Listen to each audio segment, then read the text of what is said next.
Hello class 7. Today we are going to start the new concept profit and loss. It's a very interesting concept and profit is loss is something the market is rely on.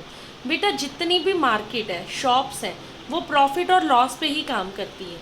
When a shopkeeper buys something from the factory that is called the cost price. And when he sells the thing with earning the profit that is called a selling price. So हमारी जो पूरी market होती है वो इसी पे ही काम करती है. पहले शॉपकीपर जो है वो फैक्ट्री से सामान लेके आता है. फॉर एग्जांपल उसने एक पेन लिया 100 रुपीज़ का, एक पेन लेके आया, that is a cost price. और नाउ व्हाट हैपन, अगर वो 100 रुपीज़ का पेन लाया तो वो उसको थोड़ा सा ज़्यादा में बेचेगा, तो वो शॉपकीपर आगे दूसरे कस्टमर को वो पेन जो है 120 रुपीज़ में सेल कर देता है. That is a selling price. तो selling price minus cost price is profit. अब जितना इसका डिफरेंस है 20 रुपीज़ जो उसका एडवांटेज हो रहा है, that is called the profit. But sometimes it happen that a thing is not sold. कई बार कोई चीज़ पुरानी हो जाती है, फैशन आउट हो जाता है, डिफेक्टेड हो जाती है. इन दैट केस शॉपकीपर को वो चीज़ कम में बेचनी पड़ती है. अगर 100 रुपीज़ की चीज़ ला के उसे 70 में बेचनी पड़े तो यहाँ पे उसको लॉस हो जाएगा 30 रुपीज़ का.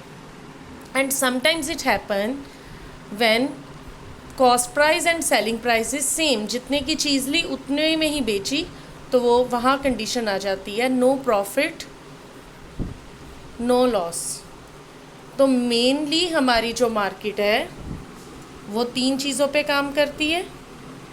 Either shopkeeper get a gain जिसे हम प्रॉफिट भी बोलते हैं, और ही बेयर अ लॉस, और समटाइम्स नो प्रॉफिट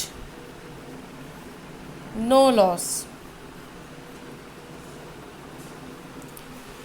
ये वो बेसिक चीज़ें हैं जो आपने क्लास 5th से सीखी हैं. In your previous class everybody nose what is a selling price, what is a cost price, सबको पता है. अब सेलिंग प्राइस और कॉस्ट प्राइस को माइनस करके हमें प्रॉफिट या लॉस मिलता है, ये भी आपको पता है. Now in class 7th you will learn 2 new formulas. Profit आप सबको पता है कैसे निकलता है, बिग में से स्मॉल माइनस करके, मतलब selling price minus cost price. और लॉस इसका उल्टा होता है, that is cost price minus selling price. अब प्रॉफिट परसेंट कैसे निकालते हैं एंड लॉस परसेंट कैसे निकालते हैं, in this chapter you will learn this. Percentage आप सबको पता है क्या होती है, परसेंटेज इज़ 100%. तो जो भी प्रॉफिट आपका आया वो divided by cost price into 100%.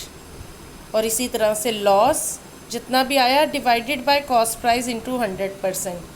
In both the formulas, बेटा keep this thing in mind, always consider the cost price. कुछ बच्चे यहाँ कंफ्यूज होते हैं कि सेलिंग प्राइस लिखें या कॉस्ट प्राइस. हमेशा जब शॉपकीपर ने कोई चीज़ जितने में लाया है वही उसका cost price, and that is the most important term. तो आप प्रॉफिट परसेंट निकालें या लॉस परसेंट निकालें, आप कॉस्ट प्राइस ही लिखेंगे. Now we will do the sums related to this.